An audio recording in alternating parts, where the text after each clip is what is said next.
Hey y'all, and welcome back. Welcome if you're new. I'm Tiffany. This is our small town life, and this is my sister's homestead. Y'all, I talked to my sister into letting us come out and see what all she's got going on. She is just a wealth of knowledge and information. She's got a lot of things going on that we have plans to do, so she's able to share what has worked and what hasn't. I get a lot of inspiration from the things that she's got going on. I told her, so we need to share this. Can we please come and take a look around? And she agreed to that. So she's going to show us everything that she's got going on here today, from turkey eggs in the incubator to her chicken coops and her brooders. She's going to show it all to us. She's got some garden stuff going. It's going to be a fun day. We're going to hang out with my sister. Make sure y'all show her some love. I know you will. I'm so grateful and happy that she has let us come out here today. And show it and share it. Mama's here too. She's holding Wyatt and kind of helping with the other kiddos. Y'all know Mama. So we're gonna head over there. I'm gonna introduce you to my sister. She's been in some videos before, but I don't know that I've ever formally introduced her. So I'm gonna do that, and we'll kind of let her run the show today, showing us what all she's got going on. Now, you already know this if you're not new here, but if you are new, we are working on getting a 1-acre homestead up and going. We've got big plans for that little bit of land with meat chickens and laying hens and goats and gardens. And my sister's kind of doing the same thing here, making a lot work on a little bit of land. And so that's one of the other reasons why I'm excited to share it with you. And share her with you because she's super sweet. Hi, girls. Hi, girls.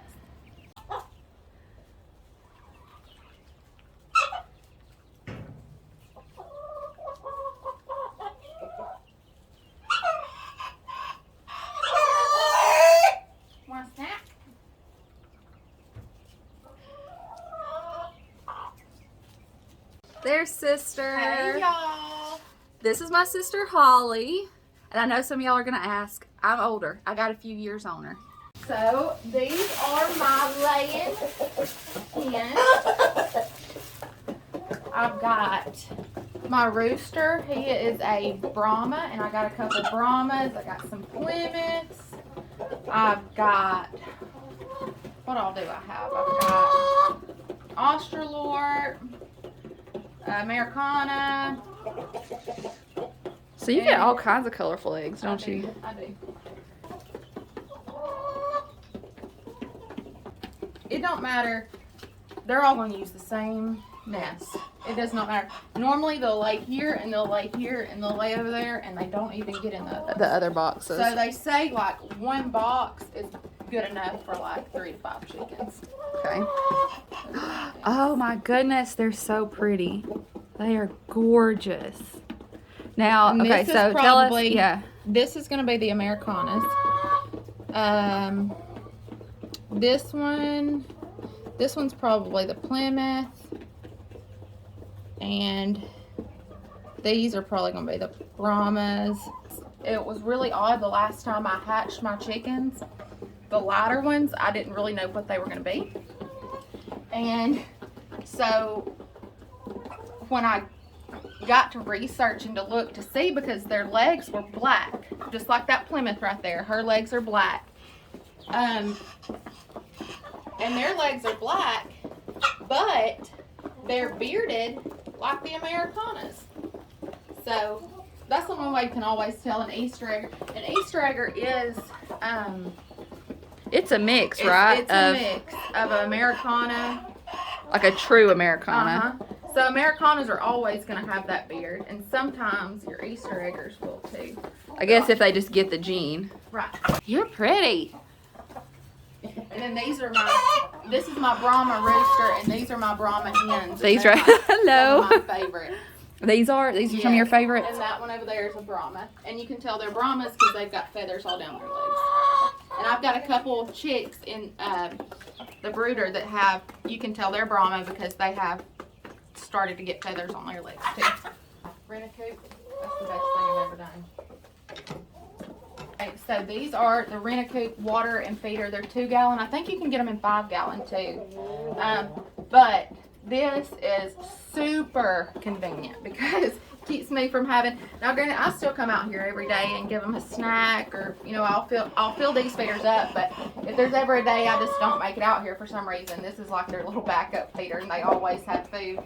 And then the water, you just pour it down in there. And like I said, it's 2 gallons. And I mean, they'll usually drink it within 2 days, and I'll have to refill it. But I keep out there, I keep that 5-gallon jug, and I'll just pick it up and refill it. So about once or twice a week, I have to go down to the water hose and refill the bucket. And then, What do you feed yours? What kind of feed do you use? I use different stuff. I've been using Tucker Mills because that's what Chambers has, and that's usually where I go. Like just a local feed supply? Yeah, just a local feed supply. I mix, I don't think I have any. I mix like a vitamin. It's like comes in a jug, and I mix it in with 50 pounds of feed. And so every time I skip it out, it goes in. They're getting a little bit of vitamins. This is the dust bath. So all that is sand, and then I have put in ash from the stove in the house, the wood stove, and mixed it up, and they take a bath in that, and it helps keep the mites off of them and stuff like that. Normally I keep their oyster shell and well, my mind went blank. Like the oyster shell, like the mealworm things, or the no, oyster shell and the grit, the poultry grit, and that just helps them with their shells, and it helps them digest food better. That's a good idea for a roost back there. That's easy. I mean, Yeah, throw that together pretty quick. And they'll come back here and dig and make them little beds. And when I first got those Americanas, they'd go behind there and lay their eggs. I would get in there and dig. Did you put one of those fake eggs in there to kind of get them used to it? I had 2 of like the porcelain eggs. And then of course my 2-year-old wanted to hold them, and they ended up really. But you got them started laying where you wanted them to lay. Those porcelain eggs, it kind of, especially when they're new to the coop, it gives them an idea of where they're supposed to be laying their eggs at. We'll get you one. Go get you one, brother. Go get you, look, go catch one. Go get it. They said, oh, I don't know about you. You look like that rough little boy. Mom was just asking about my eggs, and I was telling her that I don't wash them, and she looked at me a little crazy. Have poop on them. But it's because when the chicken lays the egg, it puts there's kind of like a bloom or a barrier on the egg, and when you wash it off, bacteria it opens the pores of the egg, and then bacteria can get in there. So they just stay better longer if you just don't wash them. And you can just leave them out on the counter, yes, right? If you leave them on the counter, you can usually leave them on the counter for 2 weeks. And if you put them in the fridge, they're good for like, I think it's 3 months. So yeah, because you've got to think of when you're getting, and I was explaining this to the kids the other day, when you're getting eggs from the store, they ask, how come they're good so much longer when you're getting farm fresh eggs? But you got to think about when you're getting them from the store, 1, they've been washed. Yeah. And 2, how long is it taken to get from the laying house to, oh yeah, you know, I mean, it's a whole process. So you're losing a lot weeks of time there. Yeah. I mean, that's why they're only good for, so long after you get them. And, I guess that's what gives us the idea that eggs are only good for so long, 1 or 2 weeks, but it's not really the case. It's just because it's taken them such a long process to actually get to the grocery store. And so, yep. These are my meat birds. Kayla, my oldest daughter, had 2 of her silkies in here. We had a hen and a rooster, a pair of silkies, and something, I guess about 2 weeks ago, never had a predator issue, but something got in there and killed them both. So, and that happens. That's tough, but it's just part happens. of it. You win some, you lose some. Yeah, you learn from it and you go on. That's right. So it's all good and fresh in here. This is the top. My baby chickens that's in the brooder right now. We're gonna see those too. They will. Yes, I'll show y'all those in a second. They will be going in there within the next few days because I've got some more that are supposed to hatch either in the incubator that are supposed to hatch either tomorrow or Friday. But these right here, down here, they are my meat birds. And what kind do you have? Those are the gold one. I'm not really sure. They're supposed to be royal gray broiler. And the thing about these meat birds is they grow super fast. So how old are these? those are probably about 3 or 4 weeks. They're probably about 3 weeks old. Oh, wow. Yeah, 3 or 4 weeks old. So they grow super quick, and by the time they are about 9 weeks, they should be ready to process. And that's why I like these so much, is because it's so much more, if they're going to be meat birds, you don't want to feed them. I mean, there's meat birds you can get, you know, when you feed them for 6 to 9 months before you can actually process them, whereas these, you only got to feed them for 9 weeks and they're already at processing weight.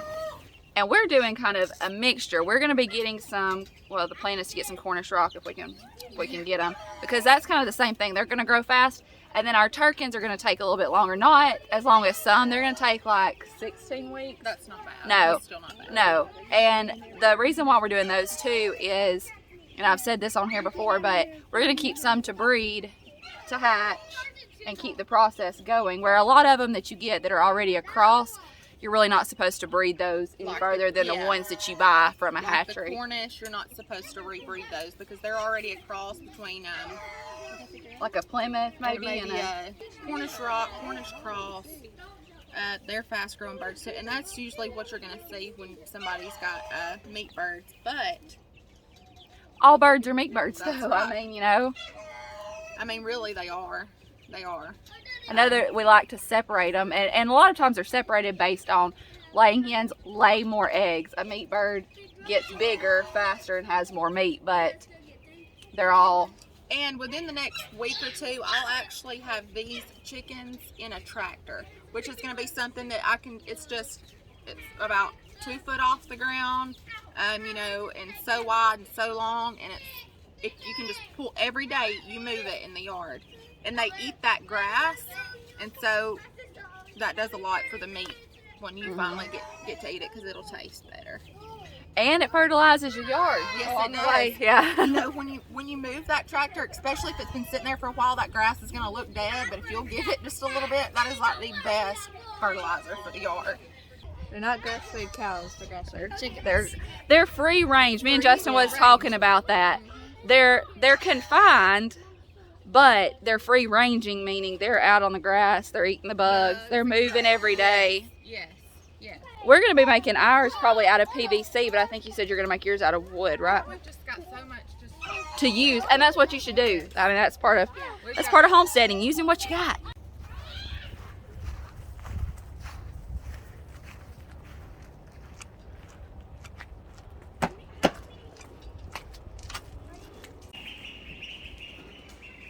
Now our brooder is in our house because we don't have this kind of space to put it in, but it's working out really well for her because she's got this garage, and that's where she has her brooders. I've done it in the house before,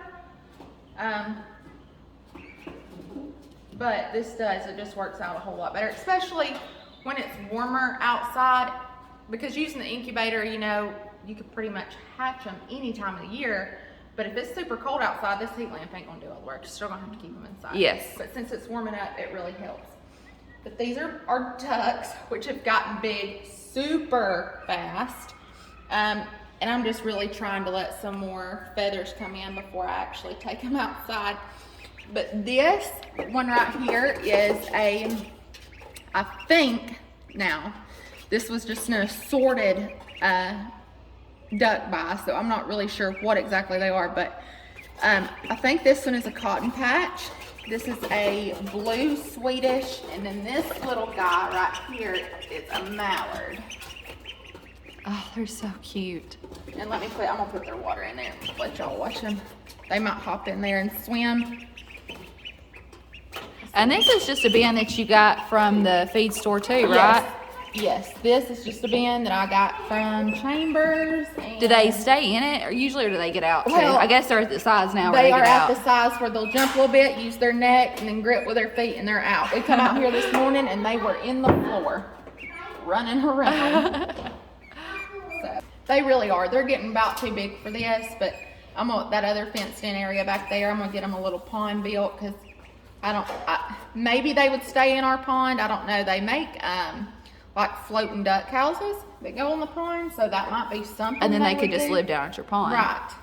Do you feed them the same thing that you feed the chickens? No. No, I see it there. This is what I feed them. And it's just the 22%. It's the duck all life stages. And this is what I feed the baby chicks. It's also 22%, the same as the duck. And it's just something to get them started on.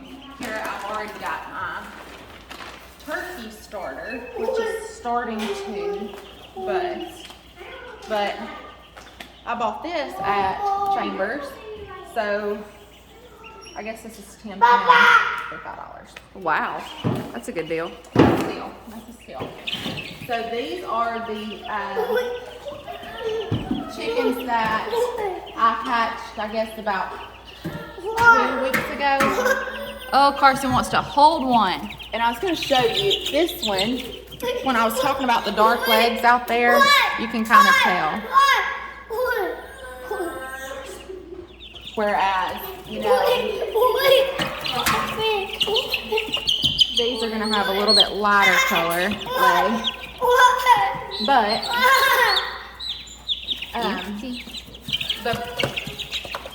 these are the Brahmas I was telling you about. Oh, look at their little feathered feet. And their toes. Oh, look at it. Okay, so a lot of times when they're little like this, you really can't tell if it's a hen or a rooster, but to me, this makes all the difference. But these saddle feathers, normally those will come in quicker. And on a rooster, right? Right, on a rooster. And you can kind of start to see like the wattles or whatever. I've heard too, and I don't know. And the combs are more prominent. Yeah. Like they'll get it faster. You'll notice it faster. I've heard too that when they first start to get their feathers on their wings, if that first set, you gotta catch it when it's like the first set. If it's all one length, they're usually roosters, and if they're a couple of different lengths, then that's usually. There's a bunch of different. I pull it. You know, I could sit out here and try to figure out what was what, but it's hard to tell. You can tell. You can tell like that one's gonna be a pretty color. Oh yeah, so that's the Plymouth. This white one and this one come out of the Plymouth shells. They got the darker feet, see? And that little dark one, he was like saddle-legged. I had to put Band-Aids around his legs. I have a friend, Tony, Chaotic Country.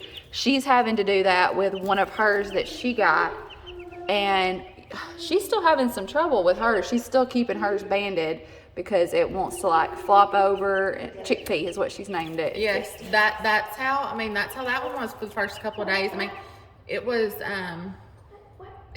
it just really wouldn't walk much. And hers is like a lot smaller than the other ones that's the same age. Yeah, that one was too. But I just took a Band-Aid and wrapped around its legs. And the more it stood up on its legs, the stronger they got. And I think that's really what it's about. It's just getting those legs strong. Yeah, that's what she said. She'll go down and like she's got a mat. She said she don't put it on the concrete because she's afraid it will slide too much. But she's got like a rubber mat that she puts it on to get it some exercise walking. But you see look at that little gray one. You see the beard? Oh yeah. But it's a Plymouth. Come out of a Plymouth. And I don't know. It's just odd. It's just neat that that's from your chickens. Mm-hmm.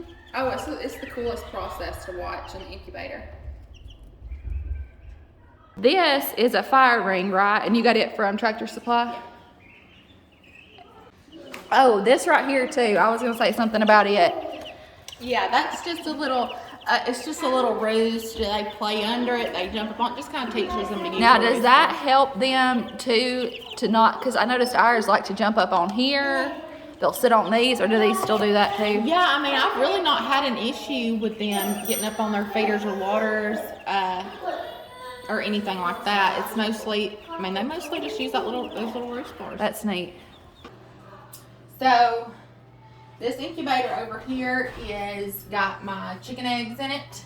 They should actually be hatching either tomorrow or Friday. They're on lockdown right now, which is why you notice that there is no automatic egg turner, which is this thing right here. It's normally in there, and every so often throughout the day it turns it so you don't have to. on lockdown, you always got to keep the temperature at like 100, but on lockdown, you want to bring the humidity up just so it kind of helps soften that shell. It's just easier for them to get out of it. And the chickens, how long do they incubate? They incubate for 21 days. And the last, how many days are they on lockdown? 4. So from day 18 to 21, that's when you raise the humidity and pull the turner out. Because those last 4 days, they kind of just need to lay still. What kind of incubator is that? This is the Nurturite, which I don't dislike it, but it's not my favorite. And this one was cheaper than this one. And you like it but more. I like this one more, and it's the Farm Innovators, the Pro Series. And the reason I like it more, it seems like the humidity is easier to regulate, and there's just more space in there. Because you got to think about, which I know when the mama hen hatches the chicken, they're under her, so they're not moving around a lot anyway. But when they hatch, which I've not hatched any in this one yet, but in this one, they've just got room to run around everywhere. But in this one right now, I have got turkeys, which this is the first time I have ever hatched turkeys. So this is a learning process, but they will incubate for 28 days, where the chickens incubate for 21. Now, let's see. They are bronze turkeys. Oh, look how pretty those eggs are. Yes. So we're super duper excited about that. A little bit low right now. So you're going to raise the humidity a little. It was a little low before I opened it, and that's, let me turn the water off. That's a big thing too. You do not want to open these things no more than you have to, because it messes with the humidity a lot. You wouldn't think it, but when you open it, that humidity will shoot down. And that's what I was saying about this one that I like better, is I've never really had a problem, you know, with the humidity level in this one. It drops slower, if that makes sense. So, you know, it'll be at 55, and then it'll get to like 50, and then you'll watch it go to 45, and you're like, okay, I need to add water. Whereas this one, it'll be at 50, and then bam, you're at 35. Whew. So that's not So good. it's just easier to control on this one. Yes, it just regulates better. Well, I'll try to link, especially this one. Yes, this one I love. It's my favorite. How many does it hold? This one holds, I think, let's see, 1, 2, 3, 4, 41. So that gives you a lot more flexibility too on how many eggs you're gonna. And you know, I've incubated quite a few times now, and I'll tell you. Okay, so this one holds around 20, and I had it almost full, and I have 1, 2, 3, 4, 5, 6, 7 eggs left. Because I mean, It's just so much harder to control. Some of them just never turned into anything, and then some of them started to and never finished growing. Like, if you ever look when you're candling them, which you'll just turn that light on and sit the egg on top, and when you're candling them, if you ever see blood or a blood ring or anything like that, they started to make and they just never stopped. did. So what's your plan with these? Those are just, I actually had a tough time figuring out how to do this, because I would cook the eggs for breakfast and sit them out to dry for a little bit, and then put them in there and think I was going to crush them, and then go back and open the lid to put more in there, and it would smell horrid. So the best way I figured out how to do it is to, when you bust them, rinse them out real good with water and sit them out in the sun, or just sit them out on the counter for a few days until they're completely dry, and then just put them in there and they crush up. And I'll put these in my garden. Really good for your garden. So, like, if somebody had a compost pile too, that would be good to add into their compost. And I mean, I guess if you were going to compost them, you could put them straight into your. It took a lot of eggs just to get here. Which that you can just crush up and put straight on your garden. Maybe like just sprinkle them around the plant. I was gonna say, I've heard people say too that when they're planting, they'll take it and sprinkle some in the hole. Really? With the plant. I think it's a nitrogen thing. I'm not Well, sure. and calcium too, I'm sure. Yeah. So a whole lot of goodness going on in the eggshells. Yeah, and I was gonna say, and it takes it all the way through through the process. Uh-oh, someone's been out here. Moving your sticks. That little boy. Okay. So these are my herbs that I planted yesterday, which I've never done before. I've never planted them just by seed. I've normally just got the plants. But we're going to try this out and see how it goes. I think it takes them a lot longer to actually, I guess, get established. Yeah, and establish. Like some of them are 60 to 70 days, and some of them are 50. But I've got my sage and rosemary and thyme right here together, just because they like the soil drier. So you can regulate how much you're putting in there. They go good together. And then my dill, cilantro, and my chives are all right here together. Just because, and the reason I paired them like this is just because the moisture content and the soil, they all are pretty much, they like the same thing. This is my basil, my oregano, and my parsley. And then up here I have got my lavender. Oh, that's going to look pretty in that basket. Yes. And I might actually have to get a couple more and put some, might even just put lavender in it, I don't know. Where did you get this stand? Walmart. Perfect for herbs. Absolutely. And it's just right outside of your kitchen and dining room area, so you can come out here and get them. Walk out the door, there they are. And they'll still get their sunshine and all that goodness. So yesterday I got some of my big garden planted, and I'll show you all that in a minute, but this is just stuff I started from seed. These are my bell peppers that are starting to come up. These are gonna be like my jalapeno peppers. I tried the cantaloupe, which can really go in the ground, and as you see, they did not do anything. And these are just like little ornamental, like snack peppers, which is like the bell peppers, and they didn't sprout either. Some of mine took a lot longer. Like I had almost given up on them, and then they started coming up like crazy. Some hope, but those are just Tommy toes. And then my okra was right there, but I've already took it out and replanted it. Better Boy tomatoes. Those are my jalapenos. And then in here I have, these are broccoli, cabbage, and cauliflower. This right here is kind of like a greenhouse setup, I guess. If you had the cover or something. Yeah. It would hold the moisture, and you could get some of that clear, I know it's not tin, but it looks like tin. And put over and cover it and just keep the heat in. But you know, like this, the cabbage and the cauliflower, they can pretty much grow. Yeah, cold weather. they don't need. When do we get asparagus started? Are you talking to us? Tell us about it. I'm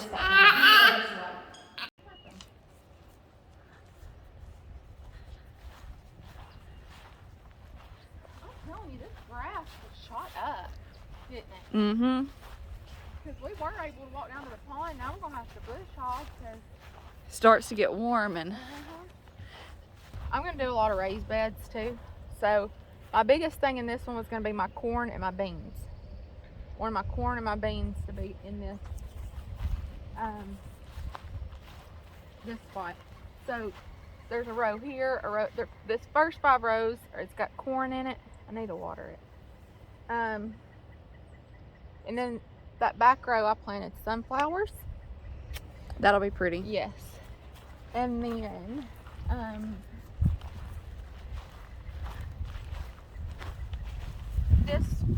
this first line right here is rattlesnake beans.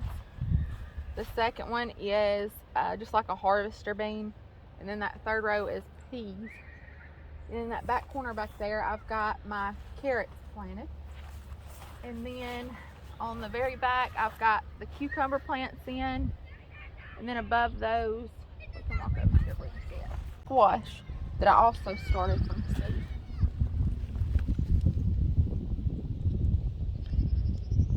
Evidence of a little boy. Yeah. Growing those around here too. Shovel too. Trying to dig up Mama's plant. My plan is to put some tarp down right here in a pretty big spot and put all my raised beds on top of that tarp. And I planted some flowers down there yesterday that are supposed to be like for pollinators. So I might actually, when I get my bees, I'll probably put them down there somewhere. That was another thing that I was going to tell y'all about that she's got in the works is the bees. The bees. She's been doing a lot of research, getting ready to. Because there's a lot to it. There's so much learning to it, and some of the things you can research, and you need to be prepared, right. And then some of it you just have to learn as you go. Well, that's how I do with my chickens. And that's what, I guess that's what I told Wesley, my husband. I'm like, these bees are making me so much more nervous than these chickens ever did. But with the chickens, you can kind of just figure it out. But with the bees, I'm like, I feel like there's a lot more to it. And there's probably really not. It's probably just something that you just got to do to learn. But what was the book that you got that you've been reading about the bees? Because I was looking at it the other day. It had a lot of good information in it. I don't remember what it's called. I'll put it on the screen right here. I'll have to look, but it's a thick book. I don't remember.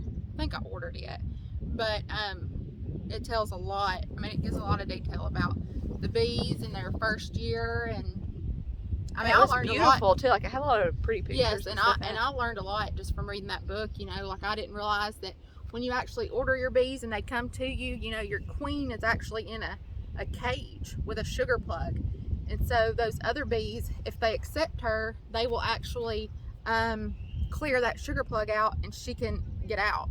That's why you've got to watch them so hard for the first 3 days to make sure that they actually accept the queen and let her be released from her cage. Well, that's neat. So, like, it's just those little things. Like, yeah, you wouldn't know. You wouldn't know that. I mean, I would have gotten them and been like, what is this? Why is she here? How do I get her out of yeah. here? You know?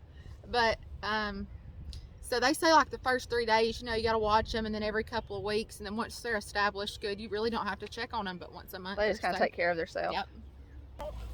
Come here. Come here. Kitty, kitty. Do you help her?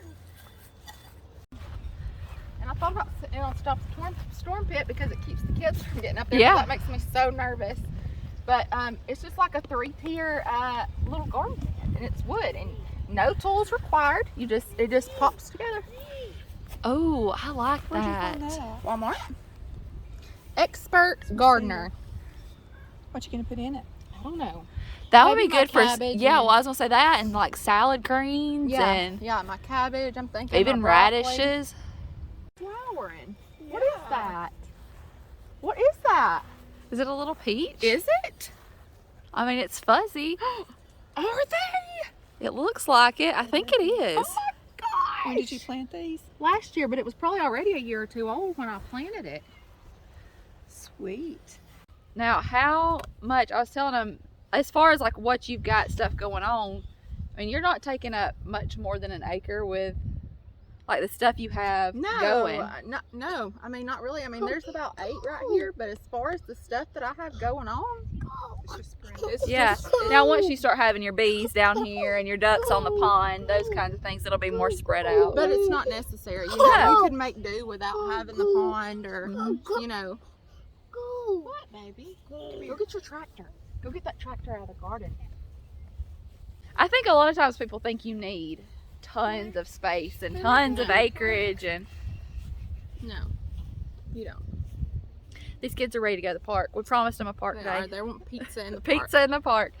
All right, y'all, we'll Oh, close look, this one look, out. look. Oh, look Look at Cowboy at him! Hey there, hey there. He's the zombie. It's the zombie apocalypse. Oh, He's hey, zombie. Rick. Yeah, You're the Rick. backbone. You're Rick. Yes, baby. Hi.